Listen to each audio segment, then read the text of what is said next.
食无了的中昼顿捐出来，互家友嘛当食饱，嘛为台湾社会注入一份的温暖。其实营养午餐若办了好，毋但照顾到囡仔健康，阁会当借着食饭来改变囡仔。这是最近这几年来，伫国际上愈来愈受到重视的食育，也就是食食的教育。南投有一间森林实验小学，把中昼顿当作一门必修课。为设计菜单、找食材、算热量，甲这个饭菜烹就道，拢是由全校52个学生负责的。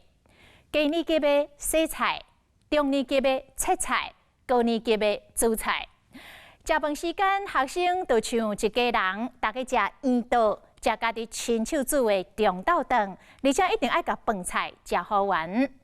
透过学校的中昼顿，除了互囡仔学独立、学生活技能，嘛对培养囡仔品格有真大的帮助。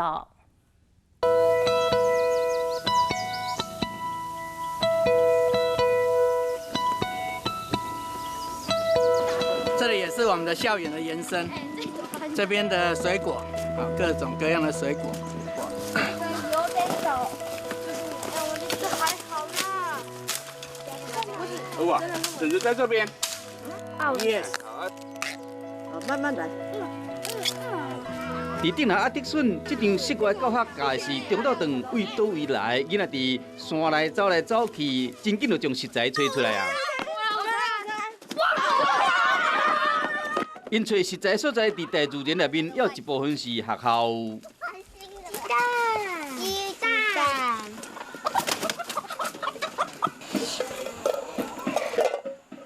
伫囡仔找食材同时，灶骹内面阿姨开始剁鸡，准备要煮贵碟啊笋鸡。早起阿个孙啊，由阿嬷老师教囡仔拔咸。这个白，这吼，这个可以。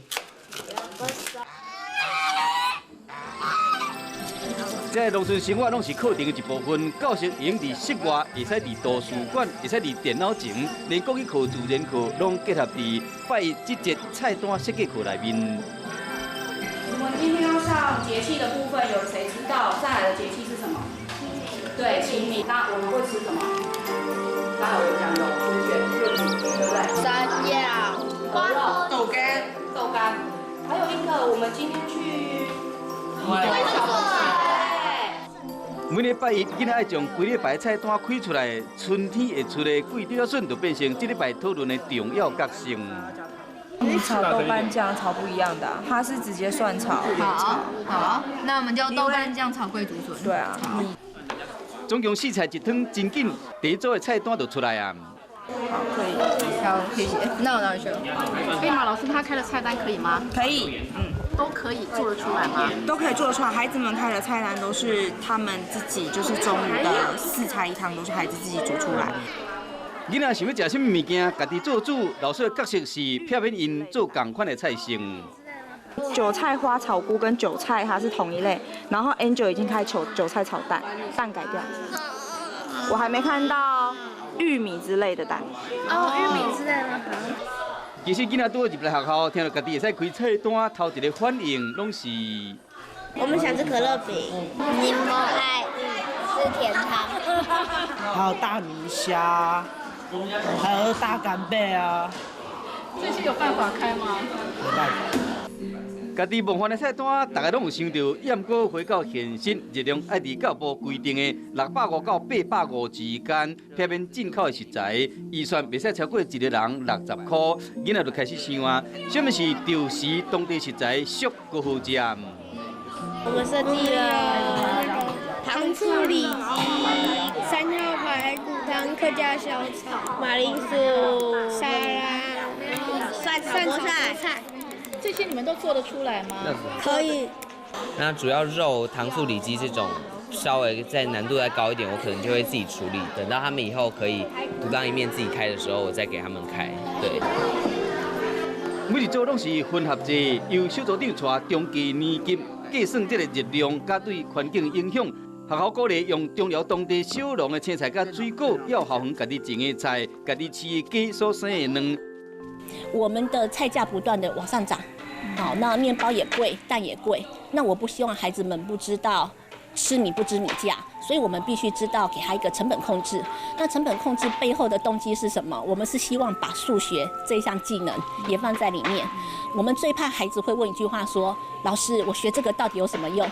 所以我们希望他们所学的东西可以放在日常生活里面。像是我们自己有在网络上查了它的热量，像玉米罐头啊，它一罐它的价格一罐的价格是25，然后热量就是400。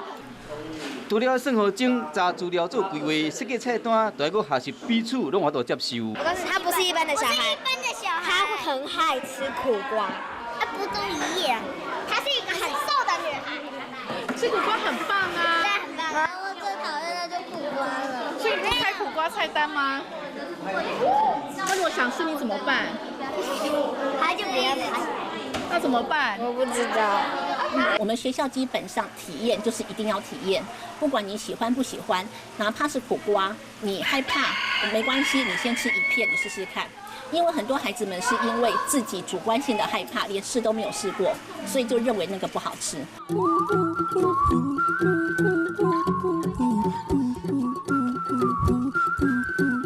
11:45料理小组入去灶卡，由过年级的洗菜。怎么样才会干净？老师只用那个拿一小把在水里面冲。你们会担心它洗不干净吗？不会，还好。我们都洗，通常都洗不干净。洗不干净会怎么样？被老师骂。吃到对，重洗啊。老师检查有清气以后 ，OK。送入灶卡的菜由中年级负责切，这嘛是家长上烦恼的时阵。那是必然的风险，就像学脚踏车一定会跌倒，那有师长在旁边辅导，当然会尽量降低这个危险性。可是你不可能因为了要保护他就不让他去学习，我觉得这个是没有必要的。灶卡有刀有火，囡仔都要真专心，尤其是做总破西，更加无简单。再加一点。我觉得没有味道，没有。已经当了很久的主厨了，现在退休当副厨。对。退休副厨啊？对，因为我要毕业了，我国3了。对，所以就交给庭主了。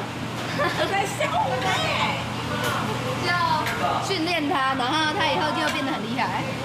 文立伟国小3年啊，主教国3，真侪总破西手艺拢是伊团的。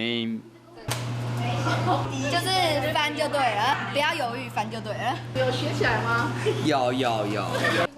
黄兆祥到学校当半年前升总破西，料理有时成功，有时会失败。只飞走一小块。这次成功了吗？成功。给自己打几分？这次大概有9分。每一个孩子啊，其实他们最需要的都是什么？成就感。所以我们也就是借由在烹饪的过程当中，去让每个孩子得到他们的成就感，之后产生自信，那会带给孩子们另外一个不同的成长的过程。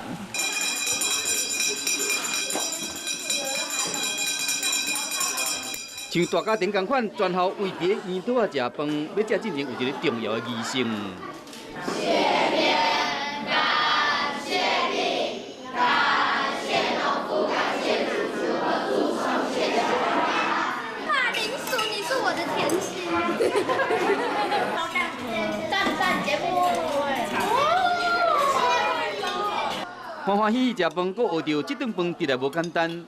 食到贵德啊笋，知影讲农夫上山压得笋的辛苦，开一汤匙万能钱甜肉，食会到总铺师用心，还有大家分工合作，洗过、切过、炒过、调味过的菜，每一喙拢是成就感。每一个都很好吃啊。你觉得呢？今天是你有做哦。自己做最好吃。蛋有焦焦的，还不错，很棒。然后豆腐冷冷的，很好吃。他们的同理心会相对的提升很高，因为这是我们同一组煮出来的菜，你就不能说这是谁煮的好难吃，然后去到处批评人家，就不会。好好推动，袂使有喷，每一道爱负责食完家己的菜。食饭这件代志，以后拢唔是学生课程，却是人生最重要的代志。因唔那学煮菜，要有品德教育、数学、自然，拢伫内底。有责任感的培养整个团队的负责分工合作的这种责任感的归属分配的时候，对他就会变成一种内化成他自己的生活的习惯。那他在家里就会觉得说，他想要做些什么该我做。好像回到家里，你去负责擦桌子，你去负责端盘子，就是不会只是爸妈这边一头忙，然后小孩子在那边坐在那边等着东西送上门来，不是。家长发现讲，囡仔为干会晓开喙食饭，到主动做家事，学校的中导长互囡仔大汉啊。你自己的游戏规则了解了，然后你自己会去遵守，然后会尊重自己、尊重他人。我觉得这是在品格教育上非常重要的一环。